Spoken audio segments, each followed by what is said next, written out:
जीवन न तो भविष्य में है न अतीत में है, जीवन तो बस इस पल में है। जन्म लेने वाले के लिए मृत्यु उतनी ही निश्चित है जितना कि मरने वाले के लिए जन्म लेना। इसलिए जो अपरिहार्य है उस पर शोक नहीं करना चाहिए। कोई भी व्यक्ति जो चाहे बन सकता है यदि वह व्यक्ति एक विश्वास के साथ इच्छित वस्तु पर लगातार चिंतन करे। मैं सभी प्राणियों को एक समान रूप से देखता हूँ। मेरे लिए ना कोई कम प्रिय है ना ही ज्यादा, लेकिन जो मनुष्य मेरी प्रेम पूर्वक आराधना करते हैं वो मेरे भीतर रहते हैं और मैं उनके जीवन में आता हूँ। मनुष्य अपने विश्वास से निर्मित होता है। जैसा वह विश्वास करता है वैसा वह बन जाता है। फल की अभिलाषा छोड़कर कर्म करने वाला पुरुष ही अपने जीवन को सफल बनाता है। हे अर्जुन, क्रोध से भ्रम पैदा होता है, भ्रम से बुद्धि व्यग्र होती है। जब बुद्धि व्यग्र होती है तब तर्क नष्ट हो जाता है। जब तर्क नष्ट होता है तब व्यक्ति का पतन हो जाता है। सदैव संदेह करने वाले व्यक्ति के लिए प्रसन्नता न इस लोक में है और न ही परलोक में। जो लोग मन को नियंत्रित नहीं करते हैं उनके लिए वह शत्रु के समान काम करता है। नरक के 3 द्वार होते हैं, वासना, क्रोध और लालच। हे अर्जुन, हम दोनों ने कई जन्म लिए हैं, मुझे याद है लेकिन तुम्हें नहीं। हे अर्जुन, जो कोई भी व्यक्ति जिस किसी भी देवता की पूजा विश्वास के साथ करने की इच्छा रखता है, मैं उस व्यक्ति का विश्वास उसी देवता में दृढ़ कर देता हूँ। हे अर्जुन, मन अशांत है और इसे नियंत्रित करना कठिन है, लेकिन अभ्यास से इसे वश में किया जा सकता है। वह व्यक्ति जो सभी इच्छाएं त्याग देता है और मैं और मेरा की लालसा और भावना से मुक्त हो जाता है, उसे अपार शांति की प्राप्ति होती है। धरती पर जिस प्रकार मौसम में बदलाव आता है उसी प्रकार जीवन में भी सुख आता जाता रहता है। इतिहास कहता है कि कल सुख था, विज्ञान कहता है कि कल सुख होगा, लेकिन धर्म कहता है अगर मन सच्चा और दिल अच्छा हो तो हर रोज सुख होगा। जो होने वाला है वो होकर ही रहता है और जो नहीं होने वाला वह कभी नहीं होता।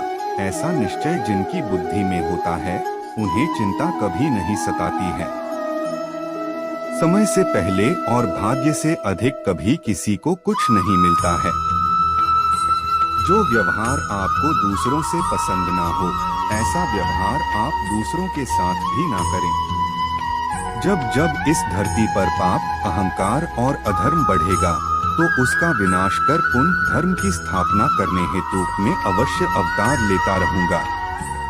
हे अर्जुन, मैं भूतकाल, वर्तमान और भविष्यकाल के सभी जीवों को जानता हूँ, लेकिन वास्तविकता में कोई मुझे नहीं जानता है। केवल व्यक्ति का मन ही किसी का मित्र और शत्रु होता है।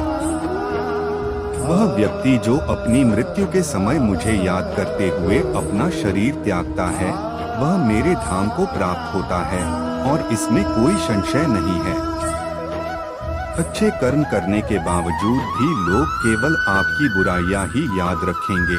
इसलिए लोग क्या कहते हैं इस पर ध्यान मत दो, तुम अपना काम करते रहो। मनुष्य को परिणाम की चिंता किए बिना लोभ, लालच और निस्वार्थ और निष्पक्ष होकर अपने कर्तव्यों का पालन करना चाहिए। मानव कल्याण ही भगवत गीता का प्रमुख उद्देश्य है। इसलिए मनुष्य को अपने कर्तव्यों का पालन करते समय मानव कल्याण को प्राथमिकता देना चाहिए। मनुष्य को जीवन की चुनौतियों से भागना नहीं चाहिए और न ही भाग्य और ईश्वर की इच्छा जैसे बहानों का प्रयोग करना चाहिए। परिवर्तन ही संसार का नियम है। एक पल में हम करोड़ों के मालिक हो जाते हैं और दूसरे पल ही हमें लगता है कि हमारे आप कुछ भी नहीं है। अपने आप को भगवान के प्रति समर्पित कर दो, यही सबसे बड़ा सहारा है। जो कोई भी इस सहारे को पहचान गया है वह डर, चिंता और दुखों से आजाद रहता है। न तो यह शरीर तुम्हारा है और न ही तुम इस शरीर के मालिक हो। यह शरीर 5 तत्वों से बना है, आग, जल, वायु, पृथ्वी और आकाश। एक दिन यह शरीर इन्हीं 5 तत्वों में विलीन हो जाएगा।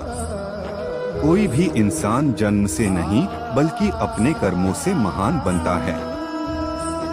जब इंसान अपने काम में आनंद खोज लेते हैं, तब वे पूर्णता प्राप्त करते हैं।